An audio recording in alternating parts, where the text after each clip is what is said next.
My dear friends, my dear God's and my dear masters, ಎಷ್ಟು ಆಳವಾದ ಧ್ಯಾನ. ಪ್ರತಿ ಒಬ್ಬರಿಗೆ ಸತ್ಯ ಏನು ಗೊತ್ತು, ಇದು ಒಂದು ಸ್ಟೇಜ್ ಅಷ್ಟೇ. ಬಟ್ ಆ ಸತ್ಯ ಒಳಗೆ ಆಳವಾದ ಸತ್ಯ ನಿಮಗೆ ಅರ್ಥ ಆಗಿದ್ರೆ ಮಾತ್ರ ನೀವು ಅದು ಇಂಪ್ಲಿಮೆಂಟ್ ಮಾಡ್ತೀರಿ.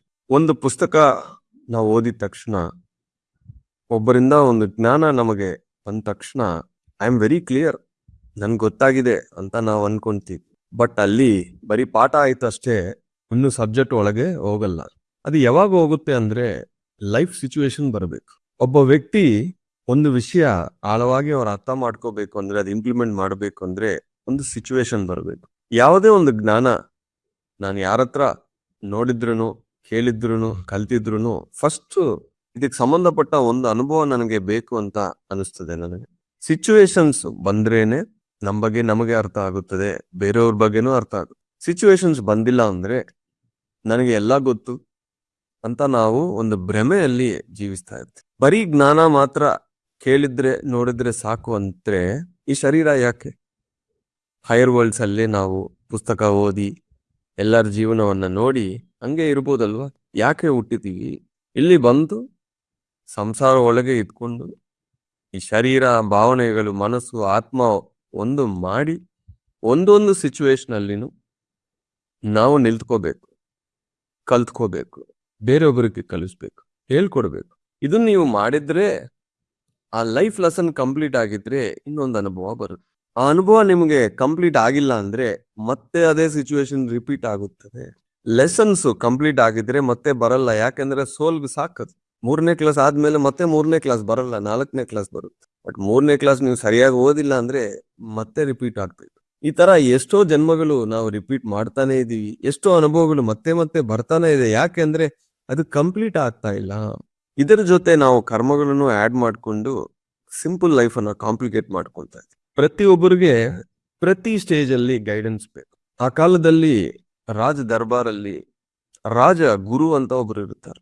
ಯಾಕೆಂದ್ರೆ ನೆಕ್ಸ್ಟ್ 10 ವರ್ಷ, ನೆಕ್ಸ್ಟ್ 20 ವರ್ಷ, ನೆಕ್ಸ್ಟ್ 100 ವರ್ಷ ಏನ್ ಮಾಡ್ಬೇಕು ಅನ್ನೋ ವಿಷನ್ ಒಬ್ಬ ರಾಜಕ್ಕೆ ಇರಬೇಕು.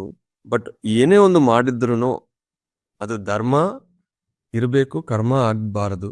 ಈ ಜ್ಞಾನ ಒಬ್ಬ ಗುರುವಿಗೆ ಗೊತ್ತು. ಅವಾಗ ರಾಜಗುರು ಹತ್ರ ಅವ್ರು ಕೇಳ್ತಾರೆ, ನಿಜವಾಗಿ ರಾಜಗುರು ಯಾರು ಅಂದ್ರೆ, ರಾಜ ಅಂದ್ರೆ ಥರ್ಡ್ ಐ, ಗುರು ಅಂದ್ರೆ ಆತ್ಮ. ಈ ರಾಜ ಗುರು ಜೊತೆ ಮಾತಾಡಿ ಏನ್ ಮಾಡ್ಬೇಕು ಅಂತ ಇಲ್ಲಿ ಬಂದ್ರೆ ಅವಾಗ ನಾವು ಮಾಡಿದ್ರೆ ಧರ್ಮನೂ ಹೋಗಲ್ಲ, ಕರ್ಮನೂ ಬರಲ್ಲ. ನಮ್ಮೊಳಗೆ ಒಬ್ಬ ಗುರು ಅಂದ್ರೆ ಆತ್ಮ, ನೋಡೋ ದೃಷ್ಟಿ ಅಂದ್ರೆ ಆ ಥರ್ಡ್ ಐ, ಇದೇ ರಾಜ.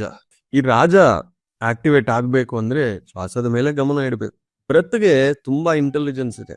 ಯಾಕಂದ್ರೆ ನಾವು ಧ್ಯಾನ ಮಾಡ್ತಾ ಇದೀವಿ, ಒಂದೊಂದು ಸತಿ ಕೆಳಗೆ ತನಕ ಶ್ವಾಸ ಹೋಗ್ತಾ ಇರುತ್ತದೆ, ಒಂದೊಂದ್ ಸತಿ ಇಲ್ಲಿಗೆ ಹೋಗುತ್ತದೆ, ಒಂದೊಂದ್ ಸತಿ ಇಲ್ಲಿ, ಒಂದೊಂದ್ ಸತಿ ಶ್ವಾಸನೇ ಇರಲ್ಲ.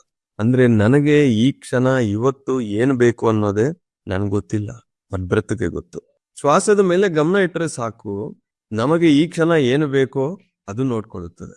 ಈ ಕ್ಷಣ ನನಗೆ ಯಾವ ಕ್ವಶನ್ಗೆ ಆನ್ಸರ್ ಬೇಕು, ಯಾವ ದಾರಿಗೆ ಒಂದು ಗೈಡೆನ್ಸ್ ಬೇಕು, ಒಳಗಿಂದ ಆಟೋಮೆಟಿಕ್ ಬರುತ್ತೆ. ದ ಹೈಯೆಸ್ಟ್ ಟೀಚರ್ ಯಾರು ಅಂದ್ರೆ ನಿಮ್ಮ ಇಂಟ್ಯೂಷನ್. ನೀವು ಹೈಯೆಸ್ಟ್ ಇಂಟ್ಯೂಷನ್ ಅಲ್ಲಿ ಇರ್ಬೇಕಂದ್ರೆ ಯಾವಾಗ್ಲೂ ಒಳಗೇನೆ ನೋಡ್ತಾ ಇರ್ಬೇಕು, ಹೊರಗೆ ನೋಡ್ಬಾರ್ದು. ಹೊರಗೆ ನೋಡಿದ್ರೆ ಒಂದು ಅನುಭವ, ಜ್ಞಾನ ಅಷ್ಟೇ, ಬೇರೆ ಯಾವ್ದು ಹೊರಗೆ ಓಡಬಾರದು. ಯಾವಾಗ್ಲೂ ನಿಮ್ಮ ಒಳಗೇನೆ ನೀವು ಇರ್ಬೇಕು. ಕೆಲ್ಸ ಇದ್ರೆ ಸಂಪೂರ್ಣ ಕೆಲ್ಸ ಆದ್ಮೇಲೆ ಒಳಗೆ ಹೋಗ್ಬೇಕು. ಯಾರ ಬಂದ್ರೆ ಮಾತಾಡ್ತೀರಿ, ಆಮೇಲೆ ಒಳಗೆ ಹೋಗ್ಬೇಕು. ಒಳಗೆ ಹೋಗ್ತಾ ಹೋಗ್ತಾ ಹೋಗ್ತಾನೆ ಇರ್ಬೇಕು. ಅವಾಗ ಯಾವಾಗ್ಲೂ ಆತ್ಮ ಜೊತೆ ನೀವು ಕನೆಕ್ಟ್ ಆಗಿ ಇರ್ತೀವಿ, ನಿಮ್ಮ ಗುರು ಜೊತೆ ಇರ್ತೀವಿ. ನಿಮ್ಮ ಗುರು ನಿಮಗೆ ಗೈಡೆನ್ಸ್ ಕೊಡ್ತಾರೆ. ಮೆಡಿಟೇಷನ್ ಅಲ್ಲಿ ಫಸ್ಟ್ 1 year ನಾನು ತುಂಬಾ ಹೊರಗೆ ನೋಡ್ತಾ ಇದ್ದೀನಿ, ಜ್ಞಾನ ಪುಸ್ತಕಗಳು ಎಲ್ಲರ ಹತ್ರ ತಗೊಂತಾ ಇದ್ದೀನಿ. ಯಾವಾಗ ನನಗೆ ಇಂಟ್ಯೂಷನಲ್ ಪವರ್ ಹೆಚ್ಚಾಗಿದೆಯೋ ನನ್ನ ಒಳಗೆ ನಾನು ನೋಡೋ ಶುರು ಮಾಡಿದ್ವಿ. ಹೊರಗೇನು ತಗೊಳ್ತೀನಿ, ತಗೊಂಡು ಒಳಗೆ ನೋಡ್ಕೊಳ್ತೀನಿ. ನಮ್ಮ ಒಳಗೆ ನಾವು ಹೋಗ್ತಾ ಇರ್ಬೇಕು. ಎಷ್ಟು ನಮ್ಮ ಒಳಗೆ ನಾವು ಹೋಗ್ತೀವೋ, ಎಷ್ಟು ನಮ್ಮ ಆತ್ಮ ಜೊತೆ ನಾವು ಕನೆಕ್ಟ್ ಆಗಿರ್ತೀವೋ, ಹೊರಗೆ ಪರ್ಫೆಕ್ಟ್ ಆಗಿ ಎಲ್ಲ ಆಗ್ತಾ ಇರುತ್ತದೆ. ಪ್ರತಿಯೊಂದು ನಾವು ಕರೆಕ್ಟ್ ಆಗಿ ಮಾಡ್ತಾ ಇರ್ತೀವಿ. ಕರೆಕ್ಟ್ ಅಂದ್ರೆ ಈ ಆತ್ಮ ಯಾವ ರೀಸನ್ಗೆ ಹುಟ್ಟಿದೆಯೋ ಅದನ್ನು ಮಾಡ್ತೀವಿ. ಇಲ್ಲ ಅಂದ್ರೆ ಮನಸ್ಸು ಏನ್ ಹೇಳ್ತಾ ಇದೆಯೋ ಅದನ್ನು ಮಾಡ್ತೀವಿ, ಮತ್ತೆ ಬಿಡ್ತೀವಿ. ಪ್ರತಿ ಒಬ್ಬರು ಮಾಸ್ಟರ್, BA ಮಾಸ್ಟರ್ ಅಂತ ಇಲ್ಲಿ ಪಿರಮಿಡ್ ಸೊಸೈಟಿಯಲ್ಲಿ ಇದೆ. ಪತ್ರಿಜಿ ಅವರು ಹೇಳ್ತಾರೆ, BA ಮಾಸ್ಟರ್ ಅಂದ್ರೆ ನಿಮ್ಮ ಪ್ರಾಬ್ಲಮ್ಸ್ಗೆ ಸೊಲ್ಯೂಷನ್ ಒಳಗೆ ಇದೆ, ನಿಮ್ಮ ಪ್ರಶ್ನೆಗಳಿಗೆ ಸಮಾಧಾನ ಒಳಗಿದೆ, ನಿಮ್ಮ ಒಳಗೆ ಹೋಗಿ ನೀವೇ ಅದು ಹುಡುಕಿ ನೀವೇ ಸಾಲ್ವ್ ಮಾಡ್ಕೋಬೇಕು. Then you are a master. Additional support universe ಕೊಡುತ್ತದೆ, ಬೇರೊಬ್ರು ಕೊಡ್ತಾರೆ, ಬಟ್ ನೀವು ಹುಡುಕೋದು ಒಳಗೆ ಹುಡುಕ್ಬೇಕು, ಹೊರಗೆ ಅಲ್ಲ. ಈ ಪಾಯಿಂಟ್ ಯಾವಾಗ್ಲೂ ನೆನಪಿಟ್ಕೊಳ್ಳಿ. ನಿಮ್ಗೆ ಏನೇ ಬೇಕಂದ್ರೂ ಫಸ್ಟ್ ಒಳಗೆ ಹೋಗೋದು ಕಲೀರಿ. ಆ ಒಳಗೆ ಹೋಗಿದ್ರೆ ಈ ಆತ್ಮಗ ಒಬ್ಬ ರೈಟ್ ಪರ್ಸನ್ ನಿಮಗೆ ಕರೆಕ್ಟ್ ಮಾಡುತ್ತೆ, ಇಲ್ಲಾಂದ್ರೆ ಒಳಗಿಂದ ಕರೆಕ್ಟ್ ಆನ್ಸರ್ ಬರುತ್ತೆ.